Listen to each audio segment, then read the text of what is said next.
മഹാബലി അവശിഷ്ടങ്ങളിലൂടെ നടക്കുന്നു.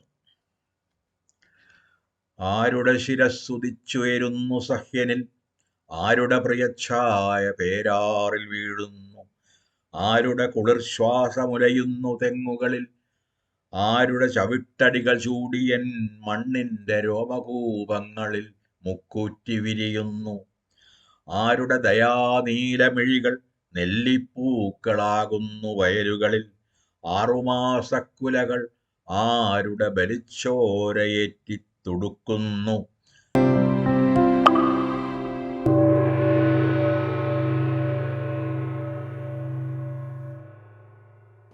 ഇപ്പോൾ മലയാളിക്ക് ലോക കവിത പ്രാപ്യമല്ലാതിരുന്ന ഒരു കാലത്ത് ലോക കവിതകൾ മലയാളത്തിലേക്ക് കൊണ്ടുവന്ന ആളാണ് സച്ചിമാഷ്. എങ്ങനെയായിരുന്നു ആ വിവർത്തനാനുഭവങ്ങൾ, അല്ലെ ആ അനുഭൂതി എന്ന് പറയാം, വിവർത്തന അനുഭവത്തേക്കാൾ അധികം അതെങ്ങനെയായിരുന്നു? അതെ, ഈ ഈ അവിരാമത്തിലെ ഒരു അധ്യായം വീണ്ടും വിവർത്തകൻ എന്ന നിലയ്ക്കുള്ള എൻ്റെ അനുഭവങ്ങളെക്കുറിച്ച് കൂടിയാണ്. എന്താണ് വിവർത്തനം? അതിനെക്കുറിച്ച് മുമ്പ് തന്നെ ഒരു കവിത തന്നെ എഴുതിയിട്ടുണ്ട്, കവിതാ വിവർത്തനം എന്നുള്ള ഒരു ഒരു തല മാറ്റി വയ്ക്കലാണെന്ന് ഞാൻ പറയുന്നുണ്ട് ഈ വിവർത്തകൻ ചെയ്യുന്നത്. കവിയുടെ തലയ്ക്ക് പകരം തൻ്റെ തല അവിടെ എടുത്തു വയ്ക്കുകയാണ് ചെയ്യുന്നത്. അതേസമയം ബോഡി, അതിൻ്റെ ശരീരം അത് തന്നെ ആയിരിക്കുകയും ചെയ്യുന്നുവെന്ന്.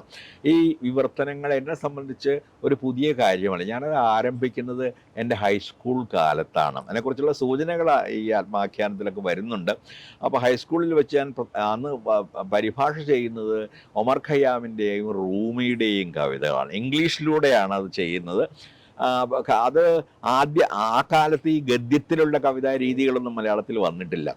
എന്നെ ഏറ്റവും സ്വാധീനിച്ച ഒരു കവി കുമാരനാശാനാണ്. പിന്നീട് വൈലോപ്പിള്ളിയും ഇടശ്ശേരിയും, അത് ഞാൻ പലയിടത്തും പറഞ്ഞിട്ടുണ്ട്, കുഞ്ഞിരാമൻ നായരും ഒരു അതിർത്തിയോളം. പക്ഷേ ആശാൻ്റെ സ്വാധീനം വളരെ ആഴത്തിൽ. കുട്ടിക്കാലത്ത് ആശാൻ സ്മാരക വായനശാല ഞങ്ങളുടെ ഗ്രാമത്തിലുണ്ട്. അവിടെ ആശാൻ്റെ എല്ലാ കൃതികളും ഉണ്ട്, അത് വായിച്ചിട്ടുണ്ട്. അനേകം നോവലുകളും പരിഭാഷകളും, ബങ്കിംചന്ദ്ര ചാറ്റർജി, ശരത്ചന്ദ്ര ചാറ്റർജി, താരാശങ്കർ ബന്ദോപാധ്യായ, ടാഗോർ, ഇങ്ങനെയുള്ള ഒരുപാട് ബംഗാളി എഴുത്തുകാരുടെ, ഒരുപാട് യശ്പാലിനെ പോലുള്ള, പ്രേംചന്ദിനെ പോലുള്ള ഹിന്ദി എഴുത്തുകാരുടെയൊക്കെ വായന ആ കാലത്താണ് നടക്കുന്നത്. അപ്പോൾ ആ ആശാൻ വായനയിലൂടെ വന്നൊരു സ്വാധീനമാകാം. ഈ ആദ്യ പരിഭാഷകളൊക്കെ ഞാൻ ചെയ്യുന്നത് സംസ്കൃത വൃത്തങ്ങളിലാണ്. ശാർദൂല വിക്രീഡിതം അല്ലെങ്കിൽ ശ്രദ്ധര, ഇങ്ങനെയൊക്കെയുള്ള വൃത്തങ്ങളിൽ.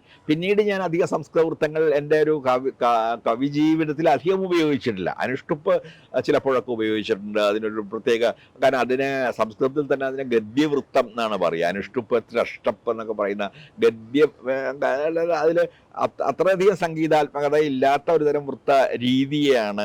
വാക്കുകളെയും അക്ഷരങ്ങളെയും അടുക്കുന്ന രീതിയാണ് അത് പിന്തുടരുന്നത് എന്നതുകൊണ്ട് അവയെ ഗദ്യവൃത്തങ്ങൾ എന്ന് പോലും പറയാറുണ്ട്. അതൊഴിച്ച് മറ്റു വൃത്തങ്ങൾ ഞാൻ പിന്നീട് അധികം ഉപയോഗിച്ചു. പക്ഷേ ആദ്യത്തെ വിവർത്തനങ്ങൾ ഞാൻ ഉപയോഗിച്ചത് ഈ സംസ്കൃത വൃത്തങ്ങളായിരുന്നു.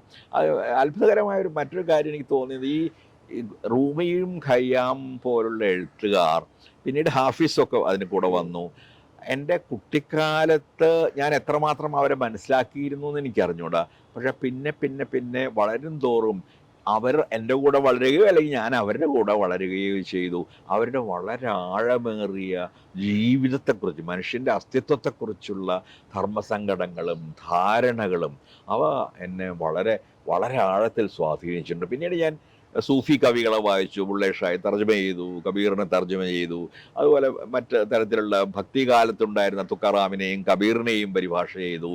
ഇങ്ങനെയുള്ള പരിഭാഷകളിലൂടെ ഒക്കെ തന്നെ അവരെ കൂടുതലായിട്ട് അറിയാൻ ഇടയായി. അപ്പോൾ ആ സ്കൂൾ പരിഭാഷകളെ കുറിച്ചാണ് പറഞ്ഞു വന്നത്, വേറെ സ്ഥലത്തേക്ക് പോയെങ്കിലും. പക്ഷേ ഈ പരിഭാഷകൾ എന്നിലെ കവിയെയും ചിന്തകരെയും എൻ്റെ ജീവിത സമീപനത്തെയും ഒക്കെ രൂപപ്പെടുത്തുന്നതിൽ വലിയ പങ്ക് വഹിച്ചിട്ട് കൂടിയുണ്ട്. അതൊരു യാന്ത്രിക പ്രവർത്തനം മാത്രമായിരുന്നില്ല. അത് ഇന്ന് സാധിക്കും. പക്ഷേ നമ്മളൊരു ഭാഷയിൽ ഒരു കവിത ഇട്ട് കൊടുത്താൽ അതിൻ്റെ ഇംഗ്ലീഷ് വിവർത്തനം എന്ന് പറഞ്ഞാൽ 2 മിനിറ്റിനുള്ള ഒരു വിവർത്തനം പുറത്തു വരും. അതിൻ്റെ ഗുണമേന്മകളെക്കുറിച്ച് ചർച്ച ചെയ്തില്ലെങ്കിൽ പോലും നമുക്കത് സാധ്യമാണ്.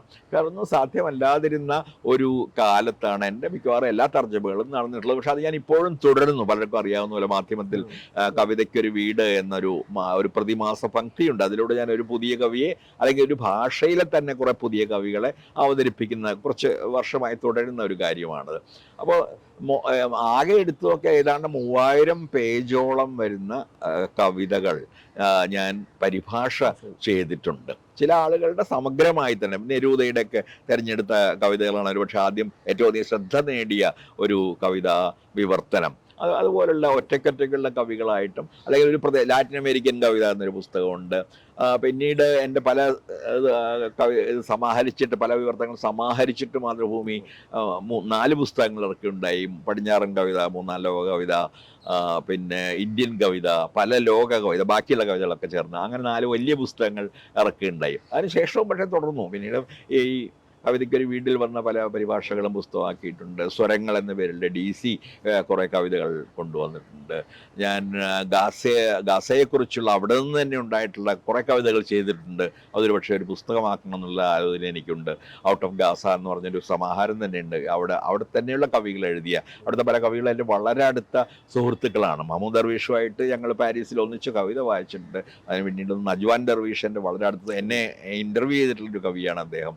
പിന്നെ അസ്മാ സൈസെ എന്ന് പറഞ്ഞ നടിയും കൂടിയായിട്ടുള്ള കവിയുണ്ട്. അപ്പോൾ ആ തരത്തിൽ പല ലോകത്തെ കവിതകളെയും പല ഭാഷകളിലെ കവിതകളിലെയും മലയാളത്തിലേക്ക് കൊണ്ടുവന്നത്, ഒന്ന് മലയാള കവിതയെ സമ്പന്നമാക്കാൻ, 2 മലയാള ഭാഷയ്ക്ക് ഈ നെരൂദ തൊട്ട് ദർവീഷ് വരെയുള്ള ഇത്രയും വ്യത്യസ്തങ്ങളായ കാവ്യരീതികളെ ഉള്ള കഴിവുണ്ടോ എന്ന് മനസ്സിലാക്കാൻ, മൂന്നാമത് എനിക്ക് ഇവരെ പരിഭാഷ ചെയ്യാൻ പറ്റുമോ, അതിനുള്ള ഭാഷാ സാമർഥ്യവും അതിനാവശ്യമായ ഉപാധികളും വേണ്ടത്ര എനിക്കുണ്ടോ എന്ന് പരീക്ഷിക്കാൻ. ഈ 3 കാരണങ്ങളാണ് പ്രധാനമായിട്ട് ഈ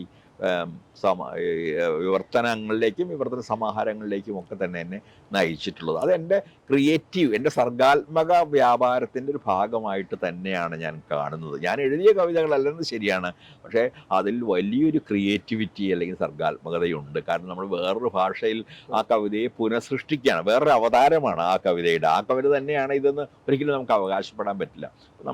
അപ്പോൾ ആ തരത്തിൽ നോക്കുമ്പോൾ അത് ഞാൻ എല്ലാ കാലത്തും തർജ്ജമയെക്കുറിച്ച് പറഞ്ഞിട്ടുള്ളത് അതൊരു സർഗാത്മകമായ വ്യാപാരമാണ്. അത് ഗായത്രി സ്പിവാക്കൊക്കെ പറയുന്ന പോലെ അവർ ഇൻറ്റിമേറ്റ് റീഡിങ് എന്ന് പറയുന്നത് തർജ്ജമയെക്കുറിച്ച് പറയുമ്പോൾ ഏറ്റവും അടുത്ത് നിന്നുള്ളൊരു വായനയാണത്. വളരെ സൂക്ഷ്മ വായന എന്ന് വേണമെങ്കിൽ പറയാം. അങ്ങനെ പലതരത്തിൽ അതിനെക്കുറിച്ചുള്ള ഞാൻ പരിഭാഷയെക്കുറിച്ച് സിദ്ധാന്തങ്ങൾ ഒരുപാട് പഠിപ്പിക്കുകയും ചെയ്ത ആളാണ്. അതിലേക്കൊന്നും ഞാൻ പോകുന്നില്ല. പക്ഷേ പരിഭാഷ പ്രധാനപ്പെട്ട ഒരു സർഗാത്മക പ്രവർത്തനമാണ്.